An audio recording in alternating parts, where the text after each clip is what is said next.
Welcome to Getting On with Life. It's pastoral wisdom for successful Christian living. I'm Chris Field, and now I want to share with you about your heart response. We can often be distracted by the actions we do or which we see others do. We can see actions, but we can't see what goes on inside someone's heart or head. So we most often assess people, and even ourselves, based on the activities rather than the attitudes. God, however, looks at the heart. I, the Lord, search the heart. That's recorded in Jeremiah 17, verse 10. God not only looks at the heart, but he also tests the heart, putting people through various challenges to see how their heart responds. Notice this quote from Deuteronomy chapter 8, verse 2. Remember how the Lord your God led you all the way in the wilderness these 40 years, to humble and test you, in order to know what was in your heart, whether or not you would keep his commands. God is looking at your heart, but he also observes what you do. Your actions take on a different character in light of the motivation within you that prompts that action. Here again is the verse about God searching our heart. In the whole verse, we see that God also sees the actions, the deeds. I, the Lord, search the heart. I test the mind to reward a man according to his ways, by what his deeds deserve. That's Jeremiah chapter 17, verse 10. Your deeds deserve different responses based on what is in your heart. For example, a young child might well think it's fun to use a bed or lounge chair as a trampoline, jumping up and down. While that's annoying to adults and may damage what is jumped on, the child is not likely to be jumping because they want to annoy someone or to cause damage.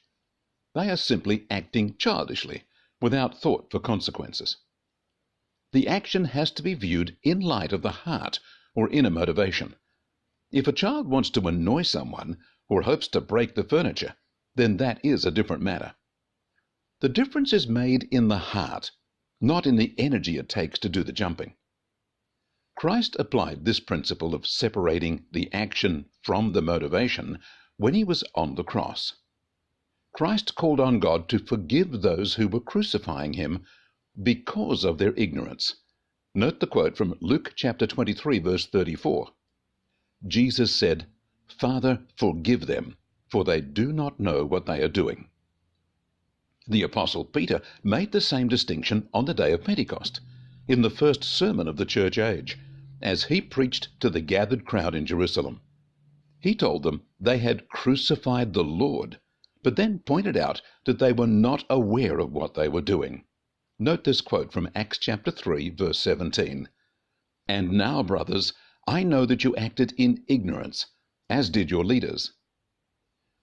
We also see in the law of God that killing someone was to be treated differently if there was malice in the heart, with an intention to harm, compared to an accidental killing of someone or a spur-of-the-moment reaction that was not premeditated.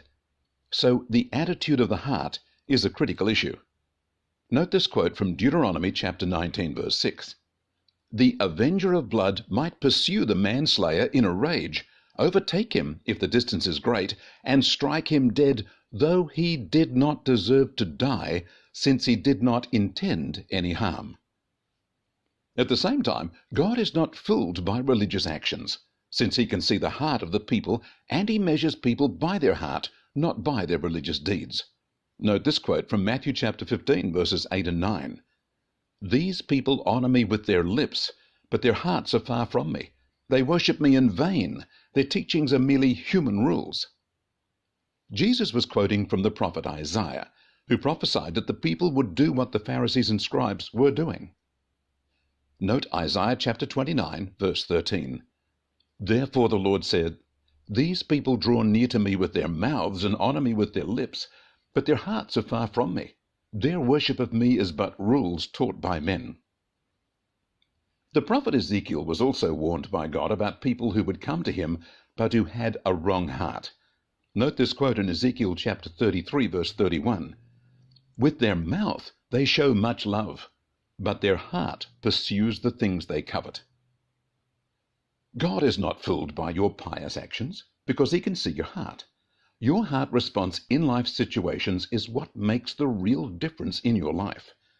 If your heart is unbelieving or selfish, you'll be shut out of what God has for you, no matter what nice and religious things you do.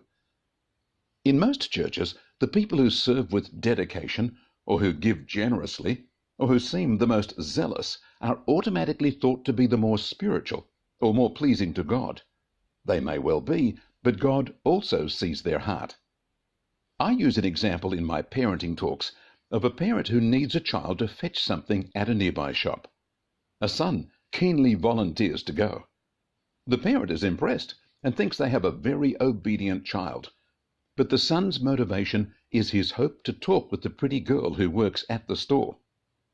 The son's keenness is nothing more than a display of selfishness and self-interest, not heartfelt obedience. When we look into heaven, we see what a pure heart looks like. Those who have been redeemed by Christ and gone to heaven are not filled with evil, such as jealousy or selfishness. So a glimpse into heaven reveals what could be expected from a heart that is pure before God. In Revelation chapter 5, the Apostle John shares his vision of the Lamb of God coming to open a powerful book in heaven. The angels and the whole of creation expressed unrestrained praise to God. This is what comes from a pure heart. Note the quote from Revelation chapter 5, verse 13. I heard every creature in heaven, on earth, under the earth, in the sea, and all that is in them, saying, To him who sits on the throne, and to the Lamb, be praise, honor, glory, and power for ever and ever. You can check your own heart response by observing how much praise and adoration of God flows from your heart and mouth. Do you respond to challenges and life circumstances with praise and trust in God, or with anger, annoyance, and frustration? Some people use God's name when they're under pressure, but not as praise. They curse and blaspheme, revealing what is in their heart. King David knew that God watches his heart, and so he prayed that God would cleanse his heart. Note the quote from Psalm 51, verse 10. Create in me a clean heart, O God, and renew a rightly balanced spirit within me. And when King David made an offering to God, it was his heart, a heart that was broken and which no longer held onto selfish and worldly things.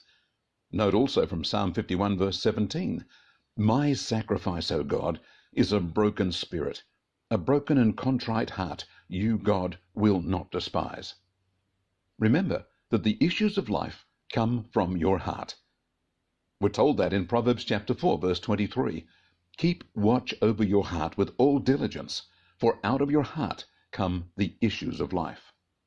So friends, I urge you to prayerfully take stock of what is going on inside you, humbly calling on God to rescue you if your heart is not right before him. I urge you to be sure you always make a right heart response. God bless you.